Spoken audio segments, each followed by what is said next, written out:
షిరిడి సాయి అంటేనే ముందుగా మనకు గుర్తొచ్చేది షిరిడి. అక్కడ మాత్రమే ముందుగా విగ్రహం ప్రతిష్ఠించారని భావిస్తారు చాలామంది భక్తులు. కానీ అది చాలా వరకు తప్పు. షిరిడి సాయిబాబా విగ్రహాన్ని మొట్టమొదటిసారిగా ప్రపంచంలో ప్రతిష్ఠించింది మాత్రం మదనపల్లిలోని బర్మా వీధిలో ఉన్న షిరిడి సాయిబాబా ఆలయంలో. అసలు ఎందుకు ఇక్కడ ప్రతిష్ఠించారు?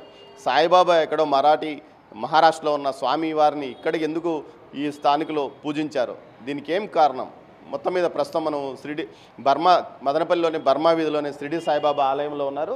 ఇక్కడ విగ్రహాన్ని చూస్తే షిరిడి సాయిబాబా విగ్రహం ఎక్కడ చూసినా పాలరాతి విగ్రహంతో ఉంటుంది. కానీ ఇది చూస్తే శాలిగ్రామంతో తయారు చేసిన నల్లరాతి విగ్రహము. అదేవిధంగా పక్కన ఆల్వార్లు, ఏదైతే వైష్ణవ దేవాలయాల్లో ఉండే ఆల్వార్లు, ఒక 6 ఆల్వార్లు కూడా ఉండడం విశేషం. అంటే వైష్ణవ సాంప్రదాయ ప్రకారం ఇక్కడ పూజలు జరుగుతాయా, లేకపోతే ఎందుకోసం ఆల్వార్లను ప్రతిష్ఠించారు? అదేవిధంగా ఎందుకు షిరిడి సాయిబాబా విగ్రహాన్ని మొట్టమొదటిసారిగా ఈ ప్రాంతంలో ప్రతిష్ఠించారు? అసలు షిరిడి సాయిబాబా గురించి ఈ ప్రాంతవాసులకు అప్పట్లో ఎవరు తెలియజెప్పారు? ఈ విషయాలు మనతో తెలియజెప్పడానికి ఈ ఆలయ కమిటీకి సంబంధించిన మార్పూరు నాగార్జున గారు ఉన్నారు. అదేవిధంగా ఏదైతే ఆలయ అర్చకులు కూడా ఉన్నారు, వీరితో మాట్లాడే ప్రయత్నం చేద్దాం. సార్ చెప్పండి, అసలు షిరిడి సాయిబాబా గురించి తెలియని రోజుల్లోనే ఇక్కడ ప్రతిష్ఠించారు. అసలు విగ్రహాన్ని ఎందుకు ముందుగా ఏర్పాటు చేయాల్సి వచ్చిందనుకుంటున్నారు మీరు? 1943లో ఇక్కడ నివసించేటువంటి మరాఠీ కులస్తులు లారీలలో వెళ్తుండేవాళ్ళు దీనికి షిరిడీకి. అక్కడ షిరిడి సాయిబాబా ఫోటోని తీసుకొచ్చి అతన్ని విగ్రహం ఒకటి ప్రతిష్ఠించాలని చెప్పి వాళ్ళ కోరికతో 1943లో జనవరిలో వేలూరుకు పోయి 150 రూపాయలకు ఈ విగ్రహాన్ని ప్రతిష్ఠింపబడింది. బేల్దారి గుర్రప్ప నాయుడు అనే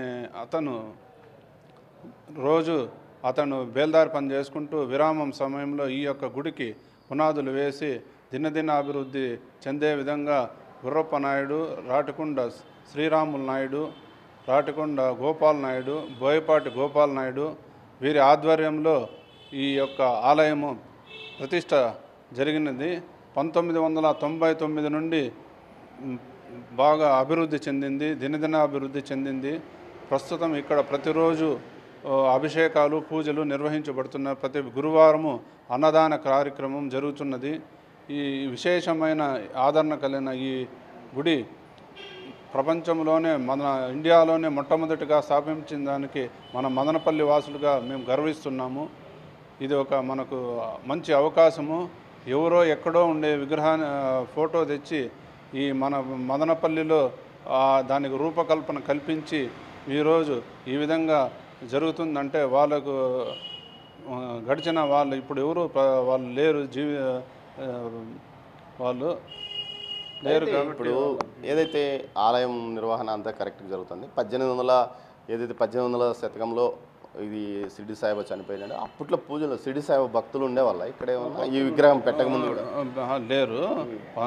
1895లో హిందూ సంఘం అనేది స్థాపించి ఆ హిందూ సంఘం తరఫున 65 సెంట్లు భూమి ఆ సమస్త హిందువులు ఈ యొక్క హిందూ సంఘానికి 65 సెంట్లు ఆ రోజులోనే 2000 రూపాయలు కొని ఈ మొట్టమొదటి విగ్రహం సాయిబాబా విగ్రహము, ఆల్వార్లు, మళ్ళీ తర్వాత వినాయకుడు, మళ్ళీ సుబ్రహ్మణ్య స్వామి, నవగ్రహాలు, అన్ని రకాలైన దేవుళ్ళ యొక్క పంచలోహ విగ్రహాలు కూడా ఇక్కడ ప్రతిష్ఠింపబడినాయి.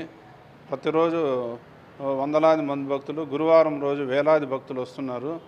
బాగా పూజలు జరుగుతున్నాయి. ఎక్కడా లేని విధంగా ఇక్కడ అభిషేకాలు ప్రతిరోజు అభిషేకం ఎవరు కట్టినా డబ్బు కట్టకపోయినా ప్రతిరోజు కమిటీ ఆధ్వర్యంలో అభిషేకం నిర్వహించబడుతున్నది. మదనపల్లి అంటేనే ఏదైతే జాతీయ గీతాన్ని ఇక్కడ రవీంద్రనాథ్ ఠాగూర్ రాశారంటూ ఒక గుర్తుకొస్తుంది. అదేవిధంగా అత్యంత చల్లని ప్రదేశము శాంటోరియం. కానీ అది ప్రపంచంలోనే మొట్టమొదటి షిరిడి సాయి విగ్రహాన్ని ఈ ప్రాంతంలోనే ఏర్పాటు చేశారు. అది కూడా షిరిడి సాయి విగ్రహంతో పాటు ఆల్వార్లు, ఏదైతే షిరిడి సాయి విగ్రహాన్ని ఎక్కువగా మనం ఎక్కడ చూసినప్పటికీ పాలరాతి విగ్రహమే కనిపిస్తుంది. కానీ ఇక్కడ నల్లరాతి విగ్రహము, అది కూడా శాలిగ్రామంగా చెప్తున్నారు. అదేవిధంగా ఏదైతే ఈ ఆల్వార్లను ప్రతిష్ఠించడం కూడా ఇది చాలా అరుదైన విషయం. ఏదైతే షిరిడి సాయి సర్వమతాలకు ప్రతీతుడు, అతను కేవలం అన్ని మిగతా అన్ని మతాలకు సంబంధించిన వారు అంటారు. కానీ ఇక్కడ వైష్ణవ మతాలకు సంబంధించిన ఆల్వార్ల విగ్రహాలకు కూడా నిరంతరం పూజలు అందుకోవడం కూడా గొప్ప విశేషం చెప్పవచ్చు. హిందూ మహాసభ ద్వారా ఇక్కడ ఈ స్థలాన్ని కొనుగోలు చేశారు. అప్పట్లో 2000 రూపాయల వరకు స్థానికులు ఖర్చు పెట్టారంటే చాలా గొప్ప విషయంగానే చెప్పవచ్చు. మదనపల్లిలో సాయిబాబా విగ్రహం పక్కన ఆల్వార్ల విగ్రహాలను కూడా ఉంది. అది మనకి ఒక 30 years బ్యాక్ మనకి బోయకొండ రోడ్లో గంగమూడి దగ్గర దొరికాయి సార్. ఆ విగ్రహాలు మన ఆలయ చైర్మన్ గారు ఇక్కడ ప్రతిష్ఠించారు. ప్రతి సంవత్సరము ధనుర్మాసంలో శ్రీనిజయ స్వామి వారి శిష్యులు వచ్చి శాంతారాం స్వామి వారు వచ్చి ధనుర్మాసం 30 days ఇక్కడే ఉండి నిరంతరం 30 పాసురాలు చేసి ప్రతి భోగి రోజు కళ్యాణోత్సవ మహోత్సవం చేస్తారు గోదాదేవికి. అదేవిధంగా ప్రతి నెల శ్రీ సత్యనారాయణ స్వామి పూజ, పౌర్ణమి రోజు సత్యనారాయణ స్వామి పూజ మరియు సంకర్ష చతుర్థి చేస్తాము. ప్రతి నిమిషము బాబాకి పంచామృత అభిషేకం నిర్వహించబడుతుంది. ప్రతి గురువారం అన్నదాన కార్యక్రమాలు ఆ విషయాలను జరుగుతుంటాయి సార్. మొత్తం మీద అయితే ఈ ఆలయానికి విశిష్టమైన చరిత్ర ఉంది. 100 సంవత్సరాల పైగా చరిత్ర ఉన్న ఏకైక దేవాలయం అని కూడా చెప్పవచ్చు. అంటే షిరిడీ కంటే ముందుగా ఇక్కడ స్వామివారి విగ్రహాన్ని ఏర్పాటు చేశారడం అనడం చాలా గొప్ప విషయం అని చెప్పవచ్చు. ముఖ్యంగా షిరిడీలో 55లో విగ్రహాన్ని ఏర్పాటు చేశారు.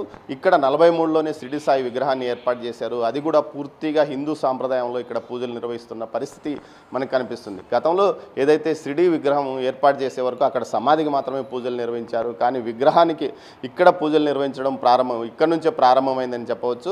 దీన్ని స్ఫూర్తిగా తీసుకుని షిరిడీ వాసులు కూడా అక్కడ విగ్రహాన్ని ఏర్పాటు చేశారని మదనపల్లి వాసులు అంటున్నారు. ఇది ఈ షిరిడీ సాయిబాబా యొక్క షిరిడీ సాయి యొక్క ఆలయం యొక్క విశిష్టత. మొత్తం మీద అయితే ఇలాంటి విగ్రహం ప్రపంచంలోనే అరుదని చెప్పవచ్చు. షిరిడీ సాయి విగ్రహాలన్నీ పాలరాతితో ఉండగా ఇది మాత్రం శాలిగ్రామంతో నల్లరాతితో చేసిన విగ్రహం అని చెప్పవచ్చు. కెమెరా పర్సన్ పురుషోత్తంతో దామోదర్, మదనపల్లి బర్మా వీధిలోని షిరిడీ సాయి ఆలయం నుంచి.